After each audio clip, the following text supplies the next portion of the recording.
ನತೋಸ್ಮಿನಂತಾಯ ದುರಂತಶಕ್ತಯೇ ವಿಚಿತ್ರಬೀಜಾಯ ಪವಿತ್ರಕರ್ಮಣೆ ವಿಶ್ವಸ್ಯ ಸರ್ಗಸ್ಥಿತಿ ಸಂಯಮಾನ್ ಗುಣೈಃ ಸ್ವಲೀಲಯಾ ಸಂದಧತೆ ಜಯಾತ್ಮನೆ ಶ್ರೀವ್ಯಕ್ತರೂಪಿಂ ನಿರ್ಗಾಯ ಪಾದಯೋಃ ಕರೋತಿ ಮಾನಂ ಬಹುಧಾ ವಿಭೂತಿಭಿಃ ಶ್ರೀಕೃಷ್ಣಿತಾಯಾಃ ಕುಸುಮಾಕರಾನುಗೈಃ ವಿಗೀಯಮಾನಾ ಪ್ರಿಯಕರ್ಮಗಾಯಕೇ ದೇಹೇಂದ್ರಿಯಪ್ರಾಣಮನೋಭಿಮಾನೋ ಜೀವೋತ್ತರಾತ್ಮಾ ಗುಣಕರ್ಮಮೂರ್ತಿಃ ಸೂತ್ರಂ ಮಹಾನುಚ್ಯುರ್ದೇಹದೀತಃ ಸಂಸಾರ ಆಧಾವತಿ ಕಾಲತಂತ್ರಃ ಯಸ್ವಾಮಭಾವಮತಿರಶ್ರುತಿಸಾರಮೇಕಂ ಅಧ್ಯಾತ್ಮದೀಪಮತಿತೀರ್ಧತಾಂ ತಮೋಂಧಂ ಸಂಸಾರಿಣಾಂ ಕರುಣಯಾಃ ಪುರಾಣಗುಚ್ಛಂ ತಂ ವ್ಯಾಸಸೂನುಮುಪಯಾಮಿ ಗುರುಂ ಮುನೀನಾಂ ಅಥಾನಘಾಂಗ್ರ್ಯೋಸ್ತವ ಕೀರ್ತಿತೀರ್ಥಯೋಃ ಅಂತರ್ಬಹಿಸ್ನಾನವಿಧೂತಪಾಪ್ಮನಾಂ ಭೂತೇಶ್ವನುಕ್ರೋಶಸುತತ್ವಶೀಲಿನಾಂ ಸ್ಯಾತ್ಸಂಗಮೋನುಗ್ರಹಯೇಷನಸ್ತವ. ಶ್ರೀ ಗುರುಭ್ಯೋ ನಮಃ. ಭಾಗವತದ ಮಂಡಲ ಸೇವಾದಲ್ಲಿ ಇವತ್ತು 22ನೆಯ ಕುಸುಮ ಇದೆ. ಅದರಲ್ಲಿ 7ನೇ ಸ್ಕಂದದ 7ನೇ ಅಧ್ಯಾಯ ಇವತ್ತು ನಾವು ನೋಡಲಿಕ್ಕೆ ತೊಡಗಿದ್ದೀವಿ.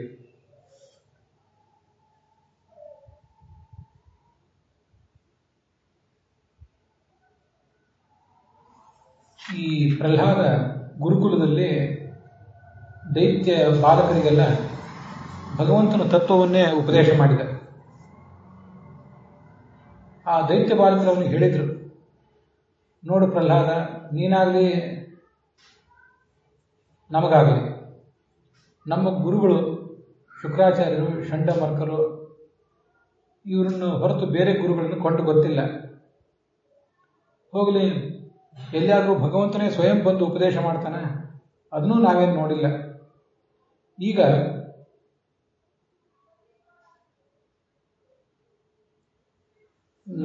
ನಾವೆಲ್ಲರೂ ನಿನ್ನ ಮಾತನ್ನು ಕೇಳ್ತಾ ಇದ್ದೇವೆ. ನಾರದರು ಇದನ್ನು ಉಪದೇಶ ಮಾಡಿದರು ಅಂತ ಹೇಳಿದ್ದೀನಿ. ಇಲ್ಲೇ ನಮ್ಮ ಊರಲ್ಲೇ, ನಮ್ಮ ನಗರದಲ್ಲೇ, ನಮ್ಮ ಸುತ್ತಮುತ್ತ ಇದ್ದಂಥ ವ್ಯಕ್ತಿ ನೀನು. ನಾರದರು ನಿನಗೆ ಇದನ್ನು ಬೋಧನೆ ಮಾಡಿದರು ಅಂದರೆ ನಾವು ನಂಬುವುದು ಹೇಗೆ? ನಮಗೊಂದೇನಾದರೂ ಸಂಶಯ ಈ ಥರ ಬಂದರೆ ಅದಕ್ಕೊಂದು ಪರಿಹಾರ ನೀನೇ ಹೇಳಬೇಕು. ನಾವಂತೂ ಅಜ್ಞರಾದ ಬಾಲಕರು ಅಂತಂದ್ರು. ಆಗ ಪ್ರಹ್ಲಾದ ಅದನ್ನ ಹೇಳಿದ್ರಂತೆ, ನೋಡಿ, ನಮ್ಮ ತಂದೆ ಹಿರಣ್ಯಕಶಿಪು ತಪಸ್ಸು ಮಾಡಬೇಕು ಅಂತ ಮಂದರ ಪರ್ವತಕ್ಕೆ ಹೋಗಿದ್ದ. ಆಗ ದೇವತೆಗಳು ಈ ದಾನವರ ಮೇಲೆ ಯುದ್ಧ ಪ್ರಾರಂಭ ಮಾಡಿದರು. ಹೇಗೂ ಅವನ ಕೈಯಲ್ಲಿಲ್ಲ, ಹಿರಣ್ಯಕಶಿಪು ಈಗಿಲ್ಲ ಅಂತೇಳಿ ದೇವತೆಗಳು ಅಸುರರನ್ನು ಕೊಲ್ಲಿಕ್ಕೆ ತೊಡಗಿದರು. ಆವಾಗ ಅಸುರರೆಲ್ಲ ದಿಕ್ಕು ದಿಕ್ಕಿಗೆ ಓಡಿ ಹೋದರು. ಹೆಂಡರು ಮಕ್ಕಳನ್ನು ಬಿಟ್ಟು ಓಡಿ ಹೋದರು. ನನ್ನ ತಂದೆಯ ಅರಮನೆಯನ್ನು ಅವರು ನಾಶ ಮಾಡಿದರು. ನಮ್ಮ ತಾಯಿ ರಾಣಿ ಕಯಾಧು ಅಂತ, ಅವಳನ್ನು ಸೆರೆ ಹಿಡಿದ ಇಂದ್ರ. ಅವಳನ್ನು ಎಳ್ಕೊಂಡು ಹೊರಟಿದ್ದ. ಅವಳು ಆಕ್ರೋಶ ಮಾಡ್ತಿದ್ಳು. ಆಗ ನಾರದರು ಅಲ್ಲಿಗೆ ಬಂದರು.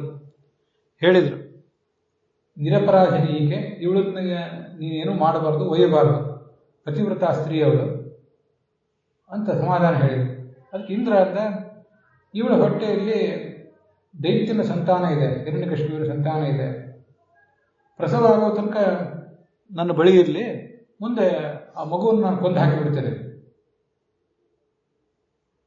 ಅದಕ್ಕೆ ನಾರದ ಹೇಳಿದರು, ಆ ಮಗು ಪಾಪರಹಿತ, ಸಾಕ್ಷಾತ್ ಭಗವದ್ಭಕ್ತ, ಅವನು ಭಗವಂತನ ಸೇವಕ.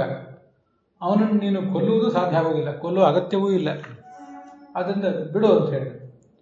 ಇಂದ್ರ ಆಯಿತು ಅಂತ ಹೇಳಿದೆ. ಅವಳಲ್ಲಿ ಆ ಗರ್ಭದಲ್ಲಿ ಒಂದು ಮಗು ಇದೆ ಅಂದರೆ ಅದಕ್ಕೆ ಪ್ರದಕ್ಷಿಣೆ ಮಾಡಿದಂತೆ ಇಂದ್ರ. ಭಗವಂತನ ಭಕ್ತ ಗರ್ಭದಲ್ಲಿದ್ದಾನೆ ಅಂದರೆ ಭಾರಿ ಆನಂದ ಆಯಿತು ಅವರಿಗೆ. ಅವಳಿಗೊಂದು ಪ್ರದಕ್ಷಿಣೆ ಮಾಡಿ ಹೊರಟು ಹೋದ. ಎಲ್ಲಿಯಾದರೂ ಗರ್ಭದಲ್ಲಿ, ಯಾವುದಾದ್ರೂ ಗರ್ಭಿಣಿ ಸ್ತ್ರೀಯ ಗರ್ಭದಲ್ಲಿ ಒಂದು ಶಿಶು ಇದೆ ಅಂದರೆ ಅದು ಭಗವಂತಂದೇ ಸನ್ನಿಧಾನ.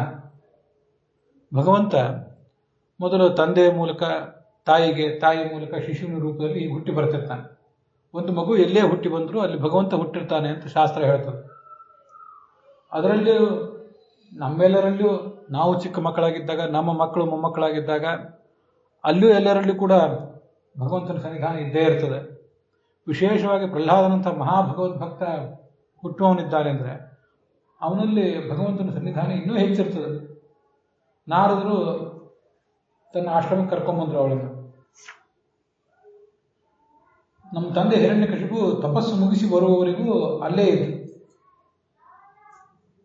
ಅವಳ ಯೋಗಕ್ಷೇಮಕ್ಕಾಗಿ ಎಲ್ಲ ವ್ಯವಸ್ಥೆ ಮಾಡಿದರು ನಾರದರು. ಮತ್ತು ಮಗುವನ್ನು ಅವಳು ನಾಳೆ ಹೆರಬೇಕಾದ್ರೆ ಅದಕ್ಕೆ ಬೇಕಾದ ವ್ಯವಸ್ಥೆ ಅದೆಲ್ಲ. ಅವಳು ಮುನಿಗೆ ಸೇವಾ ಮಾಡಿದಳು. ಅವಳಿಗೊಂದು ವರನೂ ಕೊಟ್ಟಿದ್ದಂತೆ. ಒಂದು ಗರ್ಭದ ಕ್ಷೇಮ, ಸುಖವಾಗಿ ಗರ್ಭ ಪ್ರಸವ ಆಗಬೇಕು.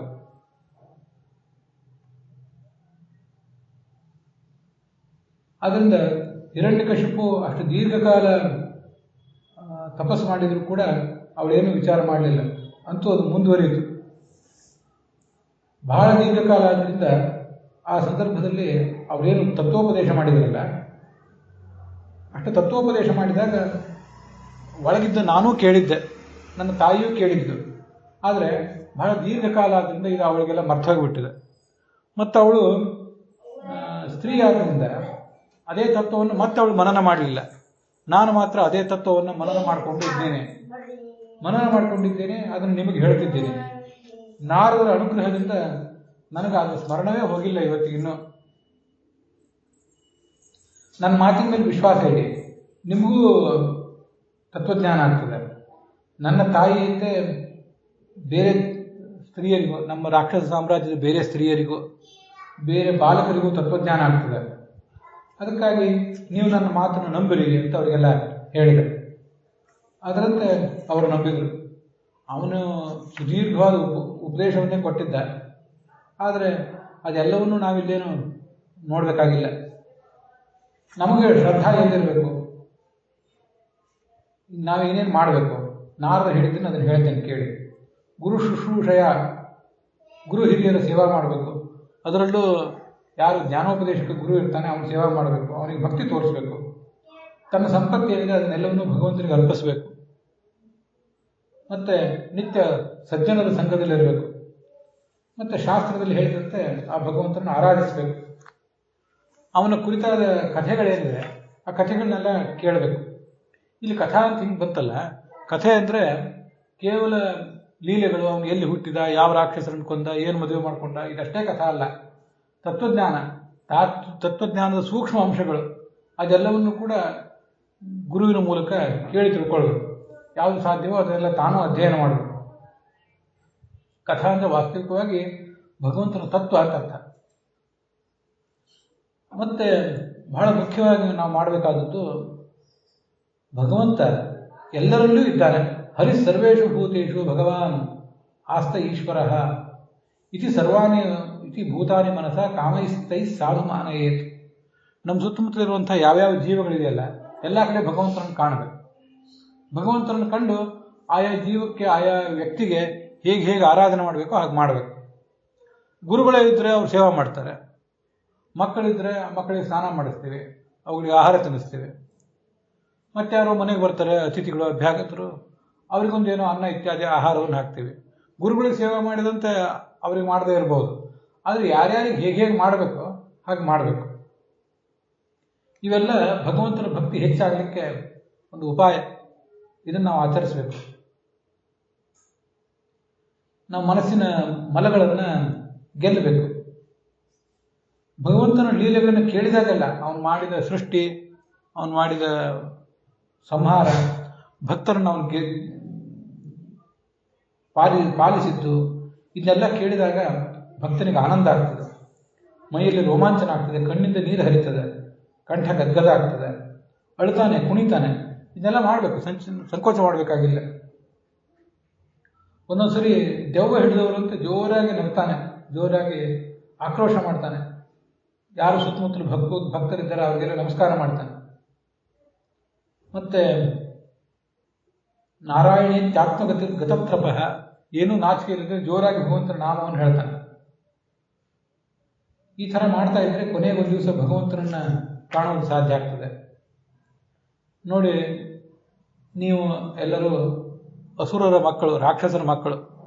ನಾವು ರಾಕ್ಷಸರ ಮಕ್ಕಳು, ನಮಗೇನು ತತ್ವಜ್ಞಾನ ಬರ್ತದೆ, ಎಲ್ಲಿಂದ ಬರ್ತದೆ ಅಂತ ಅನ್ಕೋಬೇಡಿ. ಭಗವಂತನ ಆರಾಧನೆ ಮಾಡೋದು ಏನು ದೊಡ್ಡ ಕಷ್ಟದ ಕೆಲಸ ಅಲ್ಲ. ಕೋಟಿ ಪ್ರಯಾಸೋಸುರ ಬಾಲಕ ಹರೇ ಉಪಾಸನೆ ಸ್ವೇ ಹೃದಯ ಛಿದ್ರವತ್ ಸ್ಥಿತಃ. ನಮ್ಮ ಹೃದಯದಲ್ಲಿ ಆಕಾಶ ಇದೆಯಲ್ಲ, ಈ ಆಕಾಶದಷ್ಟೇ ಸಹಜವಾಗಿ ಭಗವಂತ ನಮ್ಮ ಹೃದಯದೊಳಗಿದ್ದಾನೆ.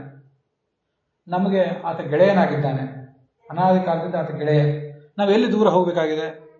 ಬೇರೆ ಯಾವ ಕ್ಷೇತ್ರಕ್ಕೆ ಹೋಗ್ರಿ ಬಿಡ್ರಿ, ಒಳಗಿರುವ ಭಗವಂತನಂತೂ ನಿತ್ಯ ಆರಾಧನೆ ಮಾಡಲೇಬೇಕು. ನಮ್ಮ ಹೃದಯಕ್ಕೆ ಮೊದಲಿರುವ ಭಗವಂತನ ಪ್ರೀತಿಗಾಗಿ ಅವನ ಪ್ರೇರಣೆಯಿಂದ ಈ ಎಲ್ಲ ಕರ್ಮಗಳನ್ನು ಮಾಡ್ತೀನಿ ಅಂತ ನಿತ್ಯ ಸಂಕಲ್ಪ ಮಾಡಬೇಕು. ಅದರಿಂದ ಬೇರೆ ಕ್ಷೇತ್ರಗಳಿಗೆ ಹೋಗುವುದು ಅದು ಮುಖ್ಯವೇ. ನಿತ್ಯ ನಾವು ಮಾಡಬೇಕಾದದ್ದು ಇದು, ಒಳಗಿರುವ ಭಗವಂತನ ಆರಾಧನೆ. ನಮ್ಮ ಹಣ, ಗಳಿಸಿದ ಹಣ, ಕಟ್ಟಿಕೊಂಡ ಹೆಂಡತಿ, ಗಂಡ, ನಮ್ಮ ಆಸ್ತಿ, ಇವೆಲ್ಲ ಎಷ್ಟು ದಿವಸ ಇರ್ತವೆ? ಕೆಲವು ಕಾಲ ನಮ್ಮ ಜೊತೆಗೆ ಇರ್ತವೆ, ಮತ್ತು ಕೆಲವು ಸರಿ ಕೈ ತಪ್ಪಿ ಹೋಗ್ತವೆ. ನಾವು ಎಷ್ಟು ದಿವಸ ಅದನ್ನು ಕಟ್ಕೊಳ್ಳೋದಿರೋದು ಸಾಧ್ಯ? ಮತ್ತು ನಾವು ಒಂದು ದಿವಸ ಸಾಯಬೇಕು ಅಂತಾದಾಗ ಅವೇ ಮುಂಚೆ ಹೋಗಬೇಕು, ಅಥವಾ ನಾವಾದರೂ ಮುಂಚೆ ಹೋಗಬೇಕು. ಕಟ್ಟಿದ ಮನೆ ಒಂದು 100 ವರ್ಷ ಇರ್ತದೆ ಅಂತ ತಿಳ್ಕೊಂಡ್ರೆ, ನಾವ್ಯಾವಾಗ 30, 40, 50ನೇ ವಯಸ್ಸಿಗೆ ಮನೆ ಕಟ್ಟಿದ್ರೆ ಆ ಮನೆ ಇರೋದಕ್ಕಿಂತ ಮುಂಚೆ ನಾವೇ ಹೋಗ್ತೇವೆ. ಎಷ್ಟು ದಿವಸ ನಾವಿರೋರಿದ್ದೇವೆ? ಒಂದು ದಿವಸ ಅದರಲ್ಲಿ ಬಿಟ್ಟೇ ಹೋಗ್ಬೇಕು.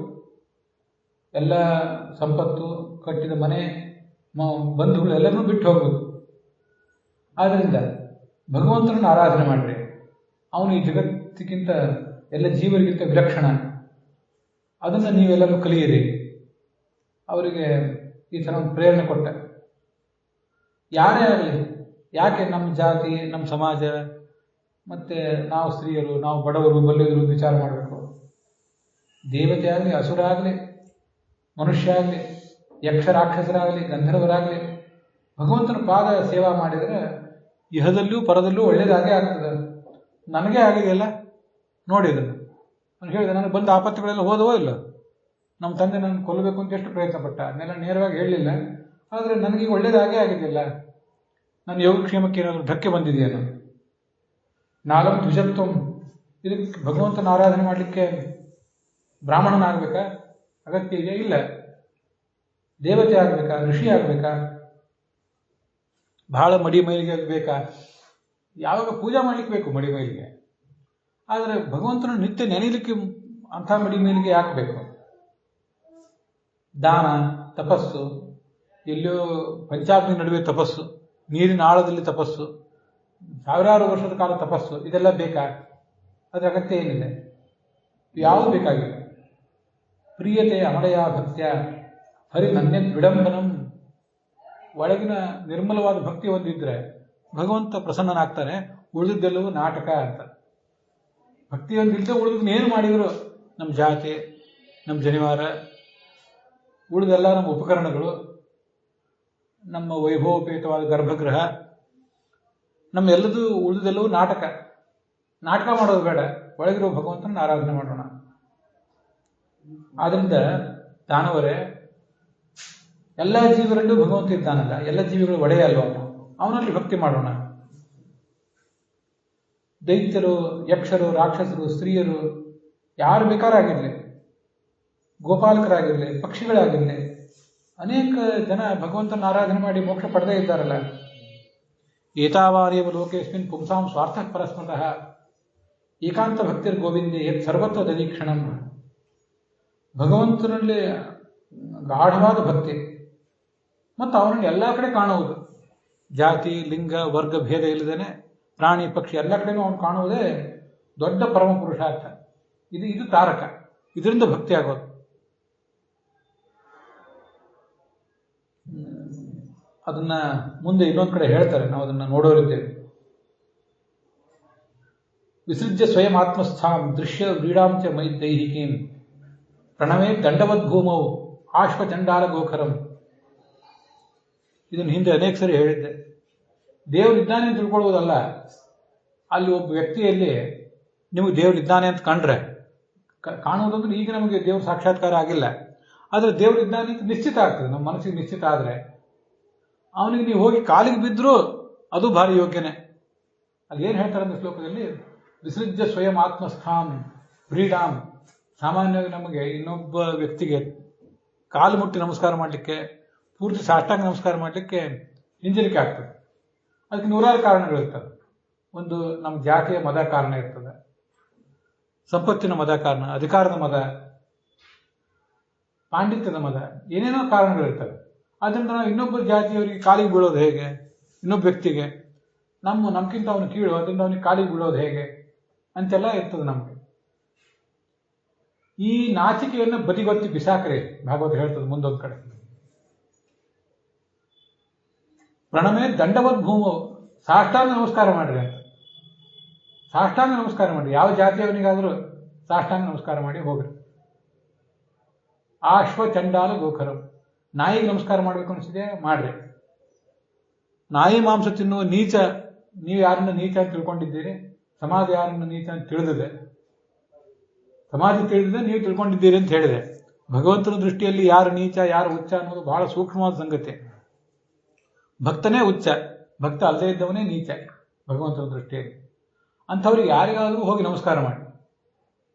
ನಮಸ್ಕಾರ ಮಾಡಿದರೆ ಭಗವಂತನನ್ನ ಅಲ್ಲಿ ಒಳಗೆ ಕಂಡಿದ್ದೀರಿ ಅಂತ ಅರ್ಥ ಅಂತ ಹೇಳ್ತಾರೆ. ಅಷ್ಟು ಸುಲಭದ ಸಂಗತಿ ಅಲ್ಲ. ಪ್ರವಚನ ಹೇಳಿದಷ್ಟು ಆ ಥರ ನಮಸ್ಕಾರ ಮಾಡಲಿಕ್ಕೆ ದೃಢವಾದ ಮನಸ್ಸು ಬರೋದಿಲ್ಲ. ಇದ್ರ ಬಗ್ಗೆ ಹೀಗೆ ನಮಸ್ಕಾರ ಮಾಡಬಹುದಾ ಅನ್ನೋದ್ರ ಬಗ್ಗೆ ಅನೇಕ ಜನ ಹಿರಿಯ ವಿದ್ವಾಂಸರು ಅವ್ರ ಜೊತೆ ಚರ್ಚೆ ಮಾಡಿದ್ದಾರೆ. ನೀವು ಎಲ್ಲಿ ಸಿಕ್ಕಲ್ಲಿ ಹಾಗೆಲ್ಲ ಕಾಲು ಮುಗಿಯುವಂತಿಲ್ಲ ಅಂತ ಕೆಲವರು ಅಂದರು. ಕೆಲವರು ಒಬ್ರು ಹಿರಿಯ ವಿದ್ವಾಂಸರು, ನಿಮಗಲ್ಲಿ ದೇವರಿದ್ದಾನೆ ಅಂತ ಖಂಡಿತ ಕಣ್ಣಿಗೆ ಕಾಣಬೇಕಾಗಿಲ್ಲ, ನಿಮ್ಗೆ ಮನವರಿಕೆ ಆಗಿದೆ, ನೀವು ನಮಸ್ಕಾರ ಮಾಡ್ಲಿಕ್ಕೆ ಏನೂ ತಪ್ಪಿಲ್ಲ ಅಂತ ಒಬ್ರು ಹೇಳಿದರು. ಬಹಳ ಅಲ್ಲದೆ ಹೋದ್ರು ಒಂದೆರಡು ಕಡೆ ಆ ಥರ ನಮಸ್ಕಾರ ಮಾಡಿದ್ದೇನೆ. ಜಾತಿಯ, ಲಿಂಗದ, ವರ್ಗದ ಭೇದವನ್ನು ಗಮನಿಸದೆ ಒಂದೆರಡು ಕಡೆ ಆ ಥರ ನಮಸ್ಕಾರ ಮಾಡಿದ್ದೇನೆ. ಆದರೆ ಎಲ್ಲ ಕಡೆ ಆ ಥರ ನಮಸ್ಕಾರ ಮಾಡಲಿಕ್ಕೆ ಮನಸ್ಸನ್ನು ಅಷ್ಟು ಗೆಲ್ಲಲಿಕ್ಕೆ ಸಾಧ್ಯ ಆಗಿಲ್ಲ. ಪ್ರವಚನ ಹೇಳಿದಷ್ಟು ಅದು ಆಚರಣೆಗೆ ತರೋದಷ್ಟು ಸುಲಭ ಅಲ್ಲ. ಆದರೆ ಈ ಶ್ಲೋಕಗಳನ್ನು ಓದಿದ ಮೇಲೆ, ಭಾಗವತ ಹೇಳಿದ ಮೇಲೆ, ಪ್ರವಚನ ನಾನು ಕೇಳಿದ ಮೇಲೆ, ಅದನ್ನು ಪ್ರವಚನ ಮಾಡಿದ ಮೇಲೆ ಇದನ್ನು ಆಚರಣೆಗೆ ತರದೆ ಹೋದರೆ ಹೇಳಿ ಏನು ಉಪಯೋಗ, ಕೇಳಿ ಏನು ಉಪಯೋಗ ಅಂತ ಅನಿಸಿ ಅಂಥ ಒಂದು ಕಡೆ ಒಂದೆರಡು ಕಡೆ ಲಿಂಗ ಭೇದ, ವರ್ಗ ಭೇದ, ಜಾತಿ ಭೇದ ಇಲ್ಲದೇನೆ ನಮಸ್ಕಾರ ಮಾಡಿದ್ದೇನೆ ಅಂತ ನಂದೇನು ಹೆಗ್ಗಳಿಕೆ ಹೇಳ್ಕೊತಿಲ್ಲ. ಓದಿದ ಮೇಲೆ ಅದು ಕಾರ್ಯರೂಪಕ್ಕೆ ತರಬೇಕು ಅನ್ನೋ ದೃಷ್ಟಿಯಿಂದ ಇದನ್ನು ಹೇಳಿದೆ ಅಷ್ಟೇ. ಎಂತೆಂಥವ್ರು ಸಮಾಜದಲ್ಲಿ ಎಷ್ಟೆಷ್ಟು ದೊಡ್ಡ ದೊಡ್ಡ ಭಕ್ತರಿದ್ದಾರೆ, ಯಾವ ಹಾವು ಹುತ್ತದಲ್ಲಿ ಯಾವ ಹಾವಿದೆಯೋ ಗೊತ್ತಿಲ್ಲ, ಎಷ್ಟೆಷ್ಟು ಥರದ ಭಗವಂತನ ಭಕ್ತಿಯನ್ನು ನೋಡೋರಿದ್ದಾರೆ. ಭಗವಂತನ ಭಕ್ತರನ್ನು ಕಂಡ ಕೂಡಲೇ ಭಗವಂತನನ್ನೇ ಕಂಡಷ್ಟು ಆನಂದಪಟ್ಟು ಕಾಲಿಗೆ ನಮಸ್ಕಾರ ಮಾಡೋರು ನೀವೇ ನೋಡಿರ್ತೀರಿ ಬೇಕಾಷ್ಟಂತ. ಆದ್ದರಿಂದ ಬೇರೆಯವ್ರದ್ದು ದೊಡ್ಡದಲ್ಲ, ನಾವು ಮಾಡಬೇಕು ಅನ್ನೋದು ದೊಡ್ಡದಷ್ಟೇ, ನಾವು ಮಾಡಬೇಕು ಅನ್ನೋದು ಕಲಿಬೇಕಂತಷ್ಟೇ.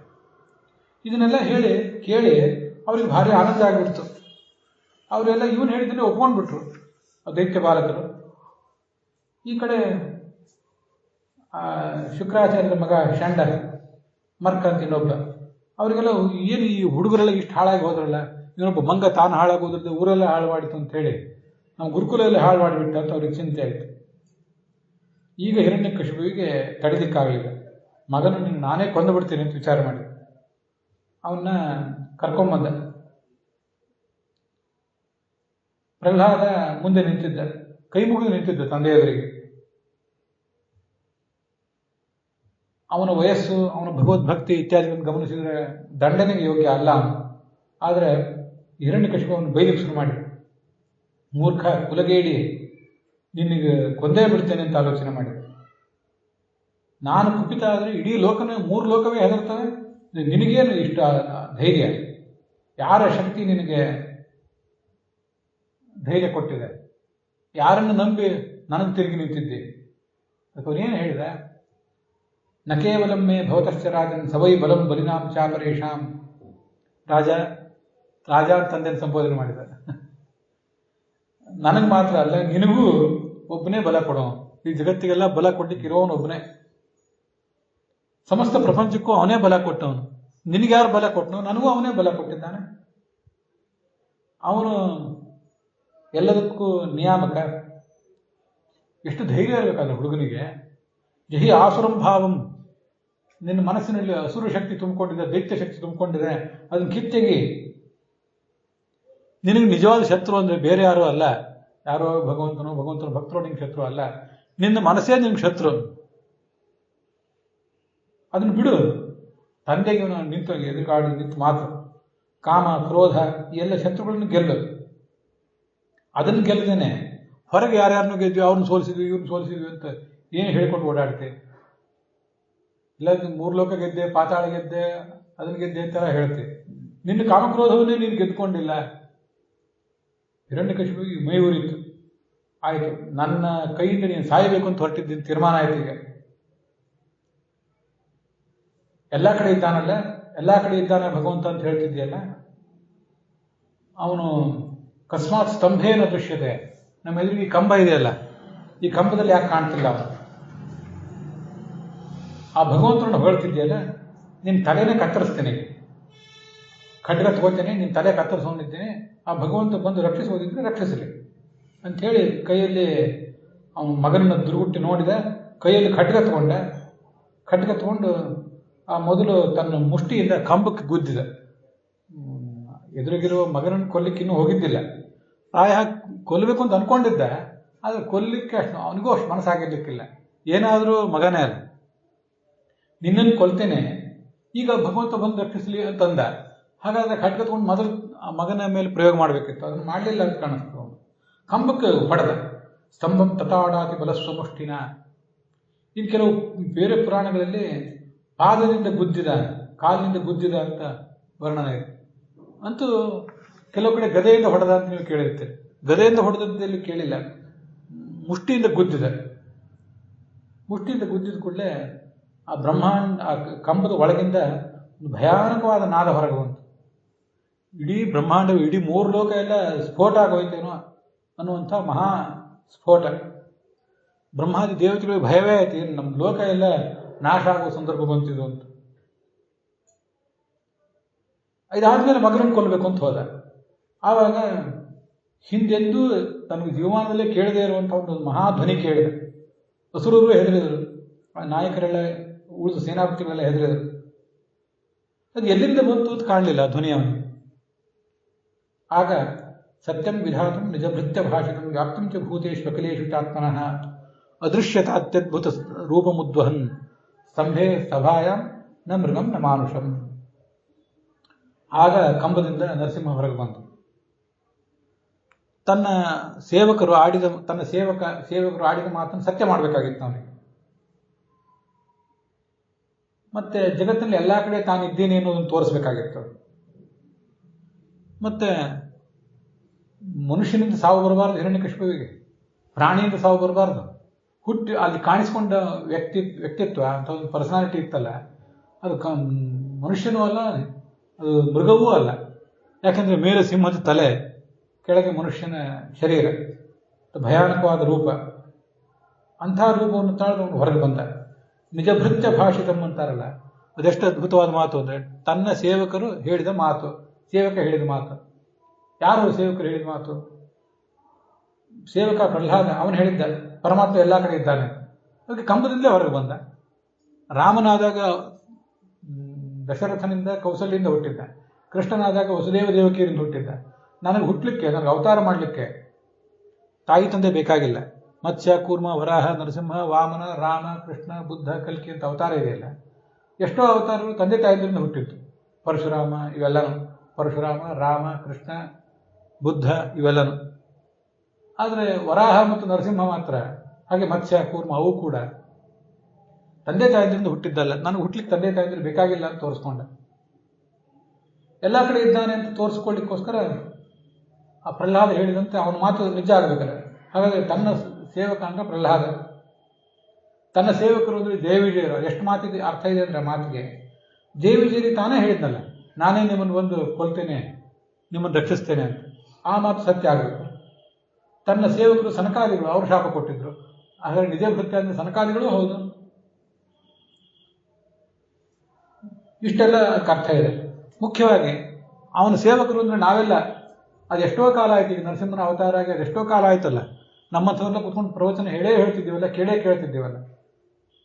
ಮತ್ತೆ ಎಲ್ಲರೂ ನಮ್ಗೆಲ್ಲರಿಗೂ ಗೊತ್ತಿದ್ದು ಭಗವಂತ ಎಲ್ಲ ಕಡೆ ಇದ್ದಾನೆ ಅಂತ ಗೊತ್ತು.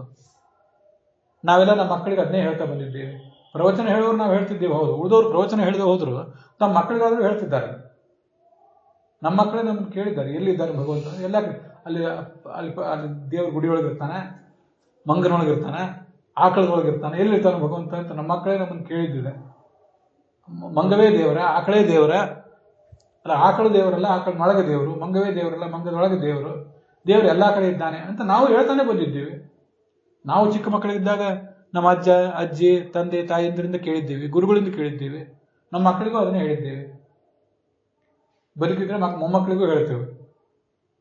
ಇದೆಲ್ಲ ನಾವೇ ಅವನ ಭಕ್ತರೇ ಅಲ್ಲ ನಾವೆಲ್ಲ.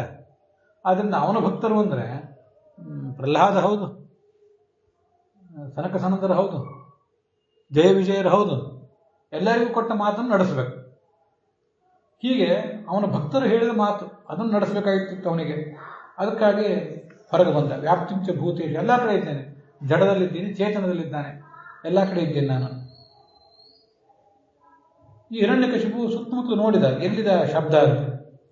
ಆಗ ಕಂಬದಿಂದ ನಡುವೆ ಅವನಿಗೆ ಆ ನರಸಿಂಹ ಕಾಣಿಸಿದ. ಇದು ಮನುಷ್ಯನೂ ಅಲ್ಲ, ಮೃಗವೂ ಅಲ್ಲ, ಎಂಥ ವಿಚಿತ್ರವಾದ ವ್ಯಕ್ತಿ ಇದು ಅಂತ ಅವನಿಗೆ ಆಶ್ಚರ್ಯ ಅನಿಸಿತು. ಈ ಹಿರಣ್ಯಕಶಿಪು ಆಲೋಚನೆ ಮಾಡ್ತಾನೆ ಕೂತಿದ್ದ. ನರಸಿಂಹ ಅವನ ಮುಂದೆ ಹಾರಿ ಬಂದ. ಕಣ್ಣು ಚಿನ್ನದಂತೆ ಪ್ರಕಾಶಿಸ್ತಾ ಇತ್ತು.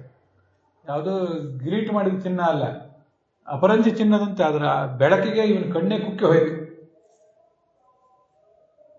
ಹೊಳೆಯುವ ಕೇಸರ. ನಾವು ಈ ಸರ್ಕಸ್ನಲ್ಲಿ ನೋಡಿರೋ ಸಿಂಹ, ಇನ್ನು ಪ್ರಾಣಿಗಳಲ್ಲಿಯೋ ಮೃಗಾಲಯದಲ್ಲಿ ಕಾಡಿನಲ್ಲಿ ನೋಡಿರೋ ಸಿಂಹವೇ ಅಷ್ಟು ಭಯಾನಕವಾಗಿರ್ತದೆ. ಇದು ಅಂಥ ಅಪರಾಕೃತವಾದ ಸಿಂಹ, ಯಾವುದೇ ಕೊಳೆ, ಯಾವುದೇ ಅಸ್ವಚ್ಛತೆ ಇಲ್ಲದೆ, ಮಾಲಿನ್ಯ ಇಲ್ಲದೆ ಇರೋ ಸಿಂಹ, ತೆರೆದ ಬಾಯಿ.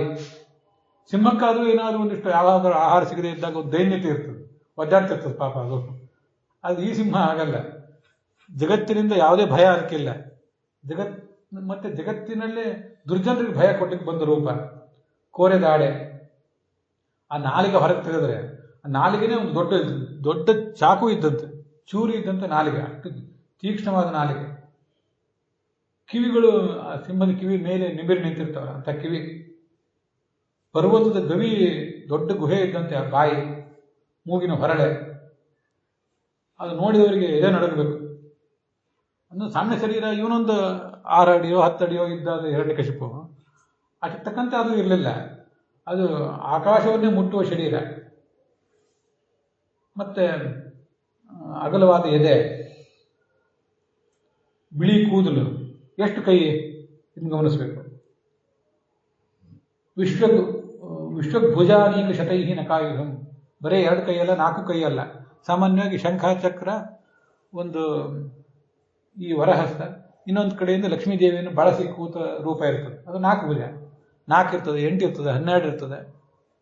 ಅರಿಧರ ಮಸಿಕೇಟವು ಚಾಪಮಾಣೆ ಗದಾಂಸನ್ ಮುಸಲ್ಮ ಪಿಕ್ಪಾಲನ್ ಚಾಂಕುಶಂ ಪಾಶಶೂಲವು ಕರಯುಗಲ ಧತಾಂತಸ್ಥ ವಿಭಿನ್ನಾರಿ ವಕ್ಷೋ ದಹದಹ ನರಸಿಂಹ ಸಸ್ಯ ವೀರ್ಯಾಹಿತಮ್ಮೆ ಅಂತ ನರಸಿಂಹದೇವರು ಒಂದು ಸ್ತೋತ್ರ ಆಮೇಲೆ ಇತ್ತೀಚಿನವ್ರು ಮಾಡಿದ್ದು. ಅರಿ ದರ ಶಂಖ ಚಕ್ರ ಇರ್ತದೆ. ಹಸಿ ಖೇಟ ಖಡ್ಗ ಗುರಾಣಿ ಇರ್ತದೆ. ಇದು 4 ಕೈ ಆಯಿತು. ಅದಾದ್ಮೇಲೆ ಚಾಪ ಬಾಣ, ಬಿಲ್ಲು ಬಾಣ ಇರ್ತದೆ, 6 ಆಯಿತು. ಗದಾಂ ಸನ್ ಮುಸಲಂ, ಒಂದು ಗದೆ ಇರ್ತದೆ, ದೊಡ್ಡ ಒನಕೆಯೂ ಇರ್ತದೆ. ಅಂಕುಶಂ ಪಾಶಶೂಲವು, ಆನೆಯನ್ನು ನಿಯಂತ್ರಿಸ್ಲಿಕ್ಕೆ ಅಂಕುಶ ಇರ್ತದಲ್ಲ, ಆ ಅಂಕುಶ. ಆಮೇಲೆ ಅಂಕುಶ, ಪಾಶ, ಹಗ್ಗ, ಪಾಶ, ಶೂಲ, ತ್ರಿಶೂಲ ಇರ್ತದೆ. ಕರಯುಗಲ ಧೃತಾಂತಸ್ಥ ವಿಭಿನ್ನಾರಿ ವಕ್ಷ. 2 ಕೈಯಿಂದ ಎದುರ ತನ್ನ ಹತ್ತಿರ ಇರುವಂತಹ ಹಿರಣ್ಯಕಶಿಪುವಿನ ಎದೆ ಸೀಳಿದ್ದಾನೆ, 2 ಕೈ. ಮತ್ತೆ 2 ಕೈ ಅಲ್ಲಿಂದ ಒಳಗಿನ ಕರುಳು ತಗೊಂಡು ತಾನು ಹಾಕೊಂಡಿದ್ದಾನೆ. ಅದು ಇನ್ನೂ ಇಲ್ಲಿ ಬಂದಿಲ್ಲ, ಈ ನಾವು ನೋಡ್ತಿರೋ ಈ ಭಾಗವತದಲ್ಲಿ ಮುಂದೆ ಬಂದಿದ್ದನ್ನು ಹೇಳಿದೆ ಅಷ್ಟೇ. ಅದು ಇಲ್ಲಿರೋ ಆಯುಧಗಳಂತೆ 100 ಕೈಗಳು, ಅಷ್ಟು ಆಯುಧ ಇಟ್ಕೊಂಡಿದ್ದಾನೆ. ಅದನ್ನ ಬೇರೆ ಬೇರೆ ಕಡೆ ಎಲ್ಲ ಕಡೆನೂ ವರ್ಣನೆ ಮಾಡ್ತಾರೆ. ನರಸಿಂಹನ ರೂಪವನ್ನು ಧ್ಯಾನ ಮಾಡುವಾಗ ನಿಮಗೆ ಎಷ್ಟು ಭುಜ ಧ್ಯಾನ ಮಾಡಲಿಕ್ಕೆ ನಿಮಗೂ ಸಾಧ್ಯವೋ ಅಷ್ಟು ಮಾಡಿ. ಅವನಿಗೆ ಅನಂತ ಭುಜ ಇದೆ ಅಂತಾರೆ. ಒಂದೊಂದು ಆಯುಧದಿಂದ ಎಲ್ಲ ಕಡೆ ಕೈ ಇದ್ವಲ್ಲ, ಹಿಂದೂ ಕೈ ಮುಂದೂ ಕೈ. ನಮಗೆಲ್ಲ 2 ಕೈ. ಹಿಂದೆ ಯಾರು ಹೊಡೆದ್ರೆ ಗೊತ್ತಾಗೋದಿಲ್ಲ, ಮುಂದೆ ಬಂದರೆ ಗೊತ್ತಾಗೋದಿಲ್ಲ. ಆದರೆ ಎಲ್ಲ ಕಡೆ ಕೈ ಇರೋದ್ರಿಂದ ಎಲ್ಲ ಆಯುಧಗಳಿಂದ ಎಲ್ಲರನ್ನೂ ಹೊಡೆದು ಓಡಿಸ್ತಾ ಇದ್ದಾನೆ.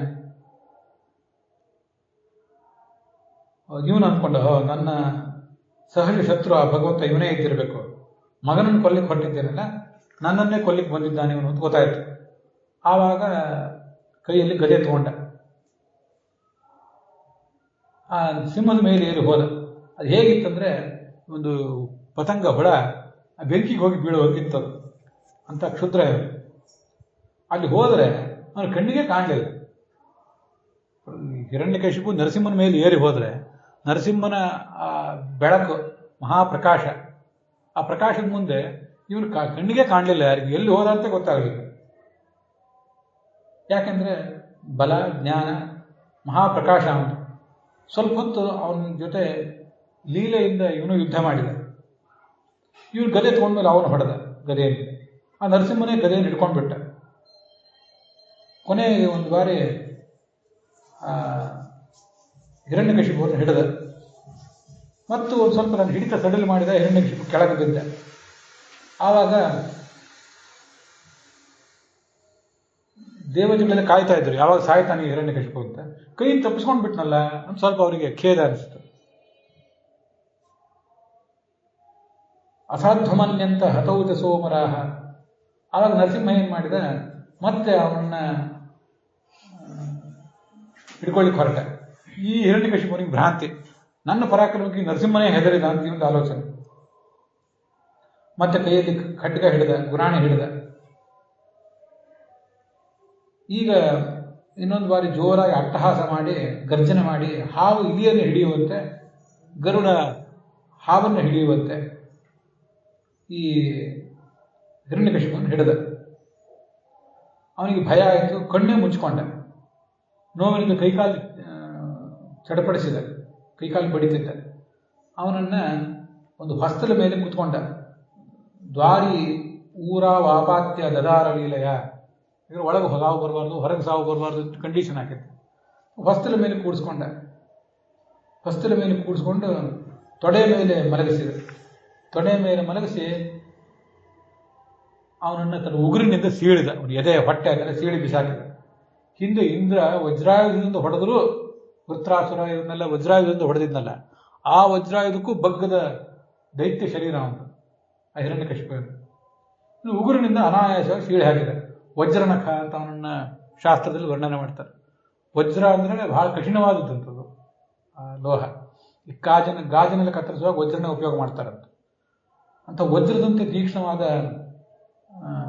ಉಗುರರು. ಆವಾಗ ಕೋಪ ಅವನ ಕಣ್ಣಲ್ಲಿ ಉಕ್ಕಿ ಹೊರಗೆ ಹರಿತಾ ಇತ್ತು. ಬಾಯಿ ತೆರೆದಿದ್ದ. ಆ ಸಿಂಹ ಅಥವಾ ಬೆಕ್ಕು ಮೊದಲಾದದ್ದು, ಅದು ಬೆಕ್ಕಿಂದೇ ಜಾತಿ ಅದಲ್ಲ ಸಿಂಹ, ಹುಲಿ. ನಾಲಿಗೆಯನ್ನ ತನ್ನ ನಾಲಿಗೆಯಿಂದ ತನ್ನ ತುಟಿ ಬಾಯಿ ನೆಕ್ತಿರ್ತದ. ಹಾಗೆ ಇವನು ಮಾಡ್ತಿದ್ದ. ಹಿರಣ್ಯಕಶಿಪುವಿನ ಹೊಟ್ಟೆ ಪೂರ್ತಿ ಸೀಳಿ ಹಾಕಿದ. ಒಳಗಿನ ಕರಳು ತೆಗೆದು ಅದನ್ನು ಮಾಲೆಯಾಗಿ ಧಾರಣೆ ಮಾಡಿದ. ಹೇಗೆ ಕಾಣ್ತಿದ್ದ ಅಂದ್ರೆ ಆನೆಯನ್ನು ಕೊಂದ ಸಿಂಹದಂತೆ ಕಾಣಿಸ್ತಿದ್ದ. ಅವನನ್ನು ಕೆಳಗೆ ಬೀಳಿಸಿದ. ಅವನ ಭಟರು ಕೆಳವರು ಬಂದರು, ಸೈನಿಕರು, ತಾವು ಕೈಯಲ್ಲಿ ಆಯುಧ ಹಿಡ್ಕೊಂಡು. ತಾನು ತನ್ನ ಉಗುರಿನಿಂದ ಮತ್ತು ಅನೇಕ ಆಯುಧಗಳಿಂದ ಆ ದೈತ್ಯರನ್ನೆಲ್ಲ ಹೊಡೆದು ಓಡಿಸಿದ ಈ ನರಸಿಂಹ. ಅವನು ಆ ಕಡೆ ಈ ಕಡೆ ಸಂಚಾರ ಮಾಡಿದಾಗ ನರಸಿಂಹ ಬಹಳ ದೊಡ್ಡ ದೇಹ, ಆಕಾಶದ ಎತ್ತರಕ್ಕೆ ಏರಿದ ದೇಹ, ಮೋಡ ಎಲ್ಲ ಚೆಲ್ಲಾಪಿಲ್ಲಿ ಆಗ್ಬೋದು. ಈ ಶಿವತಾಂಡವ ಇರ್ತದಲ್ಲ, ಅವನನ್ನು ಶಿವನನ್ನ ವ್ಯೋಮಕೇಶ ಅಂತ ಹೇಳ್ತಾರೆ. ನೀವು ಎಲ್ಲರೂ ತಾಂಡವ ನೃತ್ಯ ಮಾಡುವ ಶಿವನ ಪ್ರತಿಮಾ ನೋಡಿರೋದು. ಕೂದಲು ಆ ಕಡೆ ಈ ಕಡೆ ಎರಡೂ ಕಡೆ ಹರಡಿ ಹೋಗಿರ್ತದೆ. ಅದು ತಾಂಡವ ನೃತ್ಯ ಮಾಡುವಾಗ ಆ ಕಡೆ ಕೂದಲು ಒಂದೇ ರೀತಿ ಇರೋದಿಲ್ಲ, ಎರಡೂ ಪಕ್ಕದಲ್ಲಿ ಹರಡಿ ಹೋಗಿರ್ತದೆ. ಅದರಂತೂ ಇದರ ಕೇಸರ, ಬಿಳಿ ಬಣ್ಣದ ಕೇಸರ, ಅದೆಲ್ಲ ಕಡೆ ದಿಕ್ಕಿನಲ್ಲಿ ಚದುರಿ ಹೋಗಿತ್ತು. ಅದರ ಹೊಡೆತಕ್ಕೆ ಮೋಡಗಳೆಲ್ಲ ದಿಕ್ಕಾಪಾಲಾದವು. ಎಲ್ಲ ಶನಿ, ರಾಹು, ಕೇತು ಎಲ್ಲ ಗ್ರಹಗಳು ಇವನ ಕಾಂತಿ ಎದುರಿಗೆ ಕಳೆಗೊಂಡು ಹೋದವು. ಇದು ನರಸಿಂಹನ ಸ್ಮರಣೆ ಏನಿದೆ, ನವಗ್ರಹಗಳ ತಾಪದ ಪರಿಹಾರಕ್ಕಾಗಿರುವಂಥದ್ದು. ಯಾವ ಶನಿಕಾಟ ಇರಲಿ, 5ನೇ ಶನಿ ಇರಲಿ, 7ನೇ ಶನಿ ಇರಲಿ, ಎಲ್ಲ ಶನಿಗಳ ಪಾಪ ಕಾಟಕ್ಕೂ ಇದೊಂದು ಪರಿಹಾರ. ಅದಕ್ಕೆ ನರಸಿಂಹನನ್ನು ಧ್ಯಾನ ಮಾಡಬೇಕು. ಅಂತ ಗ್ರಹಗಳೆಲ್ಲ ತಮ್ಮ ಕಾಂತಿಯನ್ನು ಕಳ್ಕೊಂಡವು, ಆನೆಗಳು ದಿಗ್ಗಜಗಳೆಲ್ಲ ಓಡಿ ಹೋದವು, ಅಂತರಿಕ್ಷ ಇಡೀ ಆಕಾಶನೇ ಒಂದ್ಸರಿ ಚಲಿಸಿದಂತೆ, ಭೂಮಿ ನಡೀತು ಒಂದ್ಸರಿ, ಬೆಟ್ಟಗಳೆಲ್ಲ ಕಂಪಿಸಿದವು ಅವನ ಪರಾಕ್ರಮಕ್ಕೆ. ಹಿರಣ್ಯಾಕ್ಷನನ್ನು ಕೊಂದ ಮೇಲೆ ಕೂಡ ಆತನ ಕೋಪ ಇಳಿದಿರಲಿಲ್ಲ. ಆವಾಗ ದೇವತಾ ಸ್ತ್ರೀಯರು ಆಕಾಶದಲ್ಲಿ ನಿಂತವರು ಅವನ ಮೇಲೆ ಹೂವಿನ ಮಳೆ ಕರೆದರು, ಅವನು ಪೂಜಾ ಮಾಡಿದರು. ಗಂಧರ್ವರು ಸ್ತ್ರೀಯರೆಲ್ಲ ನರ್ತನ ಮಾಡಿದರು, ದೇವತೆಗಳು ನಾನಾ ಥರದ ವಾದ್ಯಗಳನ್ನು ಮೊಳಗಿದರು, ಎಲ್ಲ ಮೊಳಗಿಸಿದರು, ಎಲ್ಲರೂ ಸ್ತೋತ್ರ ಮಾಡಿದರು ಅವನು. ನನಗೆ ಇದೇ ಈ ನರಸಿಂಹನ ಕಥೆ ಓದಿದಾಗ ನನಗಿದೇ ತುಂಬ ಆಶ್ಚರ್ಯಕರ ಅಂತ ಅನಿಸೋದು. ಇಷ್ಟು ಭಯಾನಕವಾದ ರೂಪ, ಅಷ್ಟು ಗಡಸಾದಂಥ ಶರೀರ, ಅವನು ನಖನೇ ಅಷ್ಟು ವಜ್ರಕ್ಕಿಂತಲೂ ತೀಕ್ಷ್ಣವಾದ ನಖ. ಇದು ಭಗವಂತನ ಸ್ವರೂಪದ ಒಂದು ಅಚಿಂತ್ಯತ್ವ, ಅದ್ಭುತತ್ವಕ್ಕೆ ಅದು ದ್ಯೋತಕ. ರಾಮ ಕೃಷ್ಣ ಇವರನ್ನೆಲ್ಲ ಕೋಮಲಾಂಗರು ಅಂತ ವರ್ಣನೆ ಮಾಡ್ತಾರೆ. ಶ್ಯಾಮಲಾಂಗನು ತನ್ನ ಕೋಮಲ ಕರದಲ್ಲಿ ಮುರುಳಿ ಊದಿದಾಗ ಕೇಳ್ತಾ ಇದ್ದಾನೆ, ಬನ್ನಿ ಮುರುಳಿ ಊದ್ತಾ ಇದ್ದಾನೆ, ವೇಣುಗಾನ ಮಾಡ್ತಾ ಇದ್ದಾನೆ, ಬನ್ನಿ ಕೇಳಿ ಅಂತ ಅನೇಕ ಥರದ ಹಾಡುಗಳನ್ನ ನೀವು ಕೇಳಿರ್ತೀರಿ. ಒಂದೊಂದು ರೂಪ, ಕೃಷ್ಣನ ರೂಪ ಅಷ್ಟು ಕೋಮಲವಾಗಿರ್ತದೆ. ಕೋಮಲ ಅಂದ್ರೆ ಅತಿ ಕೋಮಲ. ನಾವೆಲ್ಲರೂ ಕೃಷ್ಣನ ನಾವು ನೋಡಿಲ್ಲ, ಅದು ಕೃಷ್ಣನ ಚಿತ್ರ ನೋಡಿರ್ತೇವೆ, ಬುದ್ಧನ ಚಿತ್ರ ನೋಡಿರ್ತೇವೆ. ಇವನೇ ಬುದ್ಧ, ಅವನೇ ಕೃಷ್ಣ. ಆ ಮುಖದ ಮೇಲೆ ಅದೆಂಥ ಶಾಂತಿ ಇರ್ತದೆ, ಎಷ್ಟು ನಿಶ್ಚಲವಾದ ಸ್ವಭಾವ, ಎಂಥ ಮೋಹಕತೆ ಇರ್ತದೆ. ಭಗವಂತನನ್ನು ವಿಷ್ಣು ಸಹಸ್ರನಾಮದಲ್ಲಿ ಪುಷ್ಪಹಾಸ ಅಂತ ವರ್ಣನೆ ಮಾಡ್ತಾರೆ. ಹೂ ನಗೆ ಅಂತ ಅವನು, ಹೂವಿನಂಥ ಅಷ್ಟು ಕೋಮಲವಾದ ನಗು, ಜೋರಾಗಿ ಬಾಯ್ಬಿಟ್ಟು ಶಬ್ದ ಮಾಡಿ ನಕ್ಕವನು ಅಲ್ಲ. ಅಂಥ ಹೂವಿನ, ಸಾಮಾನ್ಯವಾಗಿ ಹೂ ನಗೆ ಅಂತ ಯಾರನ್ನು ವರ್ಣನೆ ಮಾಡ್ತಾರೆ? ಸ್ತ್ರೀಯರ ನಗುವನ್ನು ವರ್ಣನೆ ಮಾಡ್ತಾರೆ. ಪುರುಷರ ನಗುವನ್ನು ಹೂವಿನ ನಗು ಅಂತ ಯಾರು ವರ್ಣನೆ ಮಾಡೋದಿಲ್ಲ. ಆದರೆ ಭಗವಂತ ಈ ಜಗತ್ತಿನಲ್ಲಿರುವ ಏಕೈಕ ತತ್ವ, ಸ್ತ್ರೀಯೂ ಹೌದು ಪುರುಷನೂ ಹೌದಾದ ಏಕೈಕ ತತ್ವ ಅಂದರೆ ಭಗವಂತ. ಅದಕ್ಕೆ ಅವನನ್ನು ಪುಷ್ಪಹಾಸ ಅಂತ ವರ್ಣನೆ ಮಾಡ್ತಾರೆ ಶಾಸ್ತ್ರಗಳಲ್ಲಿ. ವಿಷ್ಣು ಸಹಸ್ರನಾಮನೇ ಅವನು ವರ್ಣನೆ ಮಾಡ್ತದೆ. ಅಷ್ಟು ಕೋಮಲವಾದ ಒಂದು ಶರೀರ, ಮತ್ತೆ ಅವನ ಬೆರಳು ಅಷ್ಟು ಕೋಮಲ, ಚಿಗುರಿನಂತಹ ಬೆರಳು ಅಂತೆಲ್ಲ ಭಾಗವತದಲ್ಲಿ ಹೇಳ್ತಾರೆ. ಮುಂದೆ 10ನೇ ಸ್ಕಂದದಲ್ಲಿ ಅದನ್ನು ಕೇಳ್ತೇವೆ.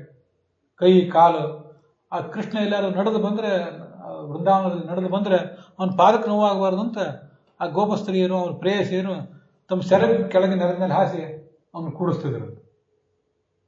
ಅಷ್ಟು ಕೋಮಲವಾದ ಶರೀರ ಅಂತ ವರ್ಣನೆ ಮಾಡ್ತಾರೆ. ಅದೇ ಭಗವಂತನೇ ಇಷ್ಟು ಭಯಾನಕವಾದ ವಜ್ರಕ್ಕಿಂತಲೂ ಬಿರುಸಾದ ಶರೀರನೂ ತೋರಿಸ್ತಾನೆ.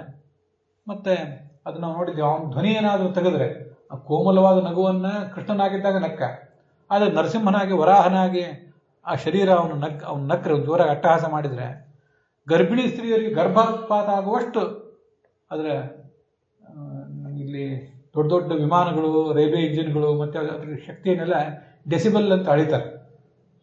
ಎಷ್ಟು ಡೆಸಿಬಲ್ ಅದರ ಶಬ್ದದ ತೀವ್ರತೆ ಎಷ್ಟು, ಈ ಗರ್ಜನೆ ಮಾಡಿದರೆ ಅದು ತೀವ್ರತೆ ಎಷ್ಟಿದ್ದಿರಬೇಕು? 3 ಲೋಕಗಳು ನಡುಗುವಷ್ಟು ತೀವ್ರತೆ, ಅಷ್ಟು ಬೆಳಕು, ಅಷ್ಟು ಕಠಿಣತೆ. ಅದು ನನಗೆ ತುಂಬ ಆಶ್ಚರ್ಯ ಅಂತ ಅನ್ಸೋದು.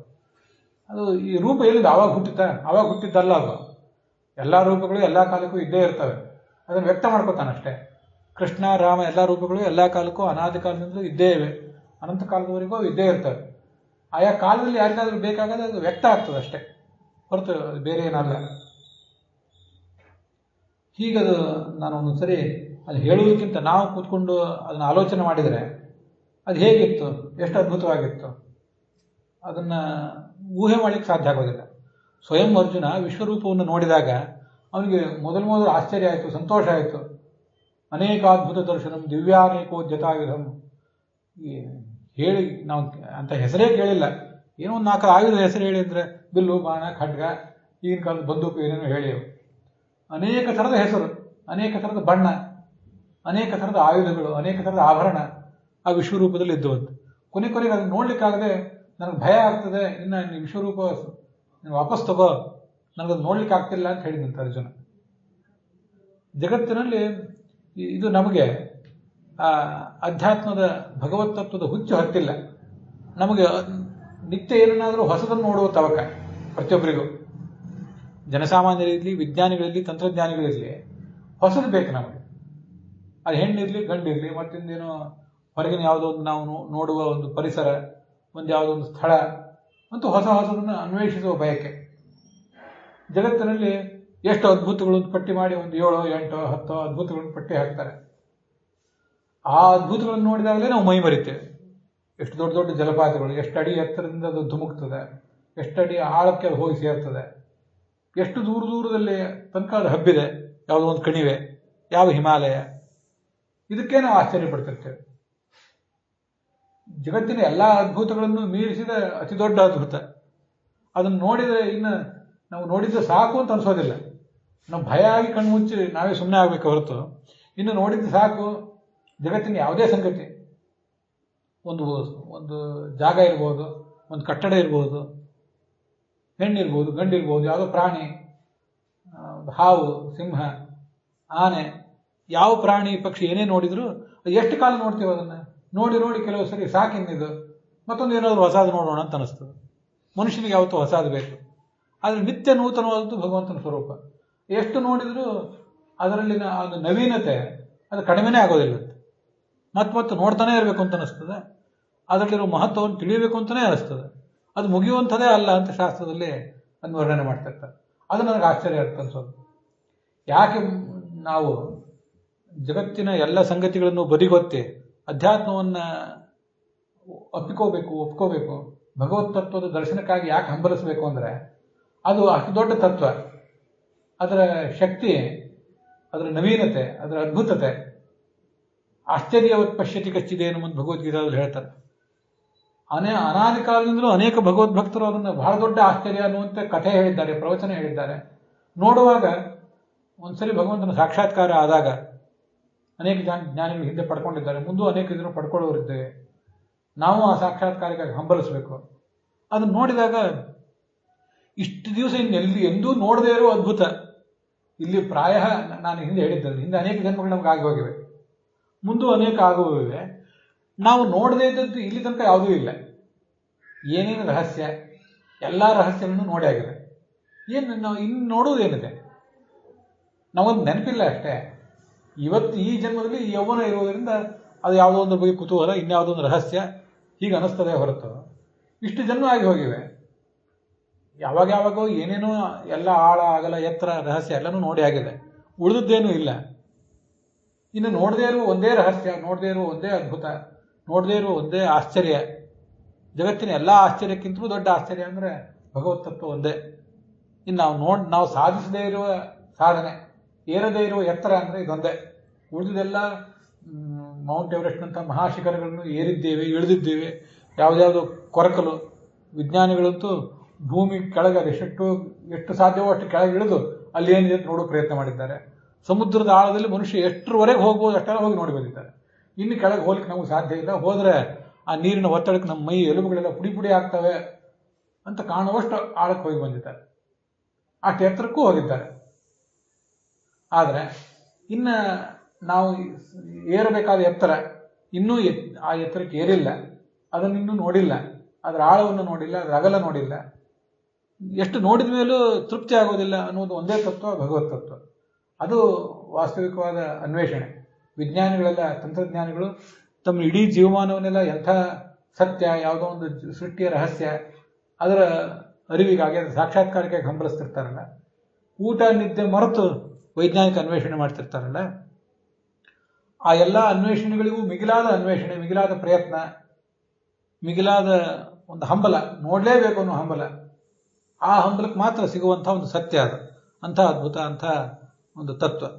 ಅದು ನೋಡಿದರೆ ಒಂದು ಕಡೆ ಆ ವಿಶ್ವರೂಪ ನೋಡಿದರೆ ಅದು ನರಸಿಂಹನಂತೆ ಕಾಣಿಸ್ತದೆ, ಮತ್ತೊಂದು ಕಡೆ ವರಾಹನಂತೆ ಕಾಣಿಸ್ತದೆ, ಒಂದು ಕಡೆ ಕೊಳಲು ಊದುವಂತೆ ಕಾಣಿಸ್ತದೆ, ಒಂದು ಕಡೆ ಹೆಣ್ಣಿನಂತೆ ಕಾಣಿಸ್ತದೆ, ಒಂದು ಕಡೆ ಗಂಡಿನಂತೆ ಕಾಣಿಸ್ತದೆ. ಅದರ ವ್ಯಕ್ತಿತ್ವದ ಬೇರೆ ಬೇರೆ ಆಯಾಮಗಳವೆಲ್ಲ. ಈಗ ಬಂದಿದ್ದು ನರಸಿಂಹನ ಬಗ್ಗೆ ವರ್ಣನೆ, ಆದರೆ ಅದು ಯಾಕಷ್ಟು ಅದ್ಭುತ ಆಗಿತ್ತು ಅನ್ನೋದನ್ನು ನಾವು ವೈಯಕ್ತಿಕವಾಗಿ ಕೂತು ಮನನ ಮಾಡಿದಾಗ ನಮಗೆ ಅನಿಸ್ಬೇಕು. ವಾಸ್ತವಿಕವಾಗಿ ನನಗೂ ಕಂಡಿಲ್ಲಲ್ಲ, ಅದು ಕಾಣುವ ಪ್ರಯತ್ನ ಅಷ್ಟೇ ನಮ್ಮದು, ನಿಮ್ಗೆ ಎಲ್ಲರೂ. ಅದು ಹೇಗಿರಬಹುದು, ಅದೆಷ್ಟು ಅದ್ಭುತವಾಗಿರ್ಬೋದು ಅನ್ನೋದ್ರ ಬಗ್ಗೆ ಸುಮ್ಮನೆ ಒಂದೆರಡು ಮಾತಷ್ಟೇ ಇರು. ಶಾಸ್ತ್ರದ ಮಾತೆ, ಮಹಾಭಾರತ, ಭಾಗವತ, ವೇದಗಳ ಮಾತೇ ಭಗವಂತನ ಮುಟ್ಟಲಿಲ್ಲ ಅಂದರೆ ನಮ್ಮಂಥವ್ರ ಮಾತು ಅದನ್ನು ಮುಟ್ಟೋದು ಯಾವಾಗ? ಮುಟ್ಟೋದಲ್ಲ. ಆದರೆ ಹಾಗೆ ಮುಟ್ಟುವುದಿಲ್ಲ ಅಂತ ಹೇಳಿ ಮೂಕರಾಗಿ ಕೂತ್ರೆ ಅದನ್ನು ಏನು ಹೇಳಿದಂಗೆ ಆಯಿತು. ನಮಗೆ ಭಗವಂತನ ಬಗ್ಗೆ ಏನೂ ಗೊತ್ತಿಲ್ಲ ಅಂತ ನಾವು ಸುಮ್ಮನೆ ಕೂತ್ರೆ ಏನು ಹೇಳ್ದಂಗೆ ಆಗಲಿಲ್ಲ, ಏನು ಕೇಳಿದಂಗೆ ಆಗಲಿಲ್ಲ. ಕೊನೆಗೆ ನನಗೆ ಇದನ್ನು ಪೂರ್ಣವಾಗಿ ಹೇಳಲಿಕ್ಕೆ ಬರ್ತಿಲ್ಲ ಅಂಥೇಳಿ ಮಾತಿನಿಂದ ಹೇಳಬೇಕು. ಮತ್ತು ಅದನ್ನು ಕೂಡ ಪೂರ್ಣವಾಗಿ ನನಗೆ ಇದ್ರ ಬಗ್ಗೆ ಗೊತ್ತಿಲ್ಲ, ಹೇಳಲಿಕ್ಕೆ ಸಾಧ್ಯ ಇಲ್ಲ ಅಂತ ಮಾತಿನಿಂದ ಹೇಳಿ ಅದನ್ನು ನಮ್ಮಂಥವರೆಲ್ಲ ನಿಲ್ಲಿಸ್ಬೇಕಷ್ಟೆ. ಅದನ್ನು ಇವತ್ತು ನೋಡಿದ್ದೇವೆ. ಮುಂದೆ ಅದನ್ನು ಬೇರೆ ಬೇರೆ ದೇವತೆಗಳು ಏನು ಸ್ತೋತ್ರ ಮಾಡಿದ್ರು ಅನ್ನೋದನ್ನೆಲ್ಲ ಮುಂದಿನ ಭಾಗದಲ್ಲಿ ನೋಡೋಣ. ಅಲ್ಲಿಗೆ ಇವತ್ತಿನ ಈ ಭಾಗ ಸಮಾಪ್ತ ಆಗಿದೆ.